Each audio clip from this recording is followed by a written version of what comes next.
Hai historian, kembali lagi di channel Delta Buana.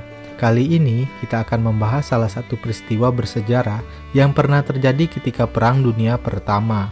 Kala itu, terjadi sebuah keajaiban di hari Natal. Peristiwa bersejarah tersebut terjadi pada tanggal 25 Desember tahun 1914. Pada saat itu, peperangan terjadi antara tentara blok sekutu dan juga blok sentral. Namun, ada hal yang tidak biasa dalam pertempuran tersebut, karena kedua kubu yang seharusnya bertempur dan saling mengalahkan satu sama lain, justru mereka melakukan hal yang sebaliknya, karena mereka lebih memilih untuk bernyanyi dan juga makan bersama seraya merayakan hari Natal di medan pertempuran. Tentu hal ini merupakan peristiwa yang sangat sulit terjadi. Lalu adakah faktor yang melatar belakangi hal tersebut dan siapa sosok penting di balik peristiwa tersebut?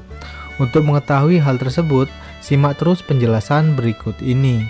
Tapi sebelum lanjut, mohon dukungannya dengan klik tombol subscribe ya, dan nyalakan juga loncengnya, karena akan ada banyak informasi menarik dan bermanfaat lainnya. Kala itu pertempuran sengit terjadi di wilayah Belgia antara kubu Jerman melawan sekutu.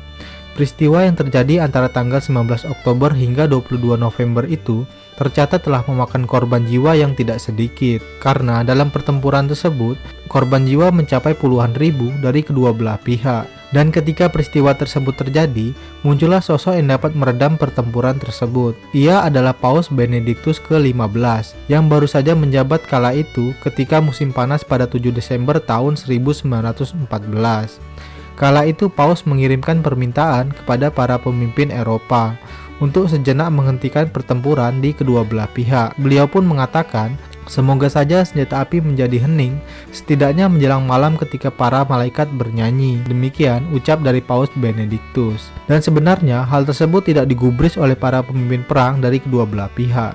Namun, ajaibnya para prajurit tanpa mendapatkan komando dari atasan, mereka pun mengambil langkah inisiatif pada tanggal 23 Desember. Hal tersebut terlihat ketika tentara Jerman mulai memajang pohon-pohon Natal di luar parit-parit tempat mereka bertempur. Bahkan ada juga pohon Natal yang dikirim langsung oleh Kaisar William II.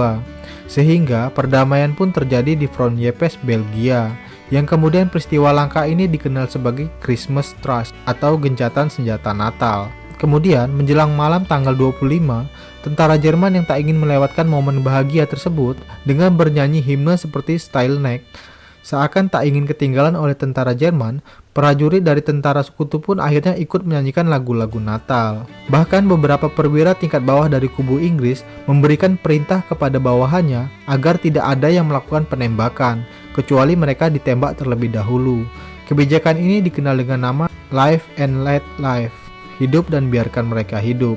Kemudian, keesokan harinya yaitu pada tanggal 25 Desember, prajurit Jerman keluar dari parit-parit mereka sembari melambaikan tangan untuk menunjukkan bahwa mereka tak berniat buruk. Dan hal tersebut pun bersambut, sehingga kedua belah pihak pun saling bertemu, mengobrol, menukar hadiah, bahkan bermain sepak bola. Seakan-akan melupakan semua ketegangan di antara kedua belah pihak. Padahal beberapa waktu sebelumnya, pasukan Inggris dan Jerman tersebut bermusuhan dan ingin saling mengalahkan. Namun ketika Natal tiba, mereka malah makan dan minum bersama, seakan-akan mereka merupakan sebuah keluarga. Tak hanya sampai di situ, mereka juga memakai gencatan senjata tersebut untuk mengubur para tentara dan juga teman-teman mereka yang telah gugur. Tentara Inggris yang berjaga di sana menganggap lawan mereka, yaitu tentara Jerman Timur dari Saxon, sebagai orang yang bersahabat. Namun, sayangnya tidak semua front kala itu menikmati gencatan senjata mereka, karena pada beberapa front seperti Prancis dan juga Jerman masih mengalami konflik karena kedua belah pihak saling membenci. Bahkan di front Rusia pun masih tetap berperang. Pasalnya, hari Natal di Rusia berbeda, karena Rusia baru merayakan Natal pada bulan Januari atau Ortodok Rusia. Bahkan Adolf Hitler yang semula diketahui tidak senang dengan gencatan tersebut, namun ia lebih bijak dan menerima hal tersebut, sehingga tidak ada satupun pejabat dari kedua belah pihak yang dihukum akibat perdamaian tersebut. Nah, itulah tadi peristiwa bersejarah yang pernah terjadi ketika Perang Dunia Pertama. Semoga informasi ini bisa menjadikan sebuah pembelajaran bagi kita bahwa kebersamaan merupakan hal yang indah, apapun alasannya kita tidak boleh saling membenci, dan peperangan hanyalah akan menimbulkan kerugian bagi kedua belah pihak. Dan jika kalian suka dengan video ini, jangan lupa berikan like-nya ya, share agar bermanfaat juga bagi orang lain. Sampai jumpa di pembahasan selanjutnya. Salam jas merah.